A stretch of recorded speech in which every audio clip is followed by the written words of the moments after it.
नमस्कार मंडळी, स्वागत आहे तुमचं तुमची आवडती मालिका ठरलं तर मग. आणि तुम्ही पाहतात 23 सप्टेंबरचा ट्रेलर. तर चला सुरुवात करूया. तर मंडळी बघा, हे रविराज असतात ना, ते या प्रियाला बघून लय भडकलेले आहेत मंडळी. आणि मंडळी आता रविराज या प्रतिमा त्याला म्हणतात, प्रतिमा तू हिला जायला सांगणार आहेस की नाहीस? तर मंडळी बघा, आता हे प्रतिमा ते जरासे घाबरतात आणि मग आता ते म्हणतात, अहो मी तिला जर जायला सांगितलं आणि जर तिने उद्या जर काय केलं, म्हणजे तिने जर स्वतःला जर काहीतरी करून घेतलं तर मग काय करायचं आपण? कितीही काय झालं तरी पण ती आपली मुलगीच आहे. हो. तर मंडळी बघा, आता हे रविराजले भडकतात आणि मग आता ते म्हणतात, किती वेळा सांगू, ही माझी मुलगी नाहीये म्हणजे नाहीये. आता मंडळी सगळ्यांना आता टेन्शनच आलेलं आहे हा का, की जर या प्रियाला त्यांच्या घरी ठेवलं तर मग तर हे रविराजे ना रोजच भडकतील सगळ्यांवर. आणि मंडळी आता या प्रियाचं तोंड थोडस पडलेलंच आहे हा का. आता मंडळी तुम्ही इकडे बघा, आता अर्जुन आणि सायली आता यांच्या घरी आलेले आहेत, म्हणजे रविराजांच्या घरी आलेले आहेत मंडळी. मग आता सायली प्रतिमात्याला म्हणते, प्रतिमात्या अहो तुमचा चेहरा का असा पडलेला दिसतोय? मग मंडळी आता या प्रतिमात्या तर काय म्हणतच नसतात.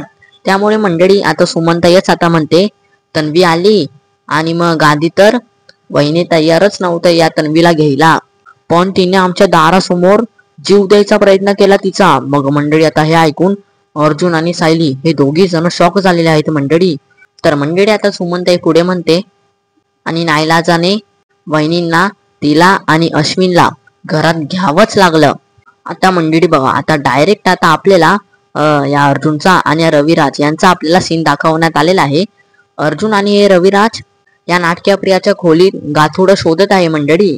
आता मंडळी अर्जुन म्हणतो, मला माहीतच आहे की सायलीचं गाठोडं त्या तन्वीने चोरलंय, पण ते कुठे ठेवले नेमकं ते मला माहितीच नाहीये. मग मंडळी बघा, आता हे रविराज म्हणतात, हे बघ अर्जुन, कुठलाही अट्टल गुन्हेगार त्याला लपवायच्या असलेल्या वस्तू तो कधीही त्याच्या स्वतःच्या घरात लपवत नाही. आणि ह्या ऐकून मंडळी अर्जुन या रविराजांकडे जरासं आश्चर्यानेच बघत आहे मंडळी. आणि मग हा ट्रेलर आता इकडे संपवण्यात आलेला आहे मंडळी. पण मंडळी आता रविराज पण सायलीचं हे गाठोडं शोधण्यासाठी अर्जुनची खूप मदत करत आहे मंडळी. आणि मंडळी आता तर मला वाटायला लागले, लवकरच आता कळणार की ही नाटकी प्रिया ही खरी तन्वी नाहीये म्हणून. आता तुम्हाला काय वाटते मंडळी, ते आम्हाला कमेंट करून नक्की सांगा. आणि मंडळी जर तुम्हाला आता आमचा व्हिडिओ आवडला असेल तर आमच्या व्हिडिओला पटकन लाईक करा, आणि चॅनलला सबस्क्राईब नसेल केलं तर पटकन सबस्क्राईब करा मंडळी. भेटूया उद्याच्या भागात. धन्यवाद.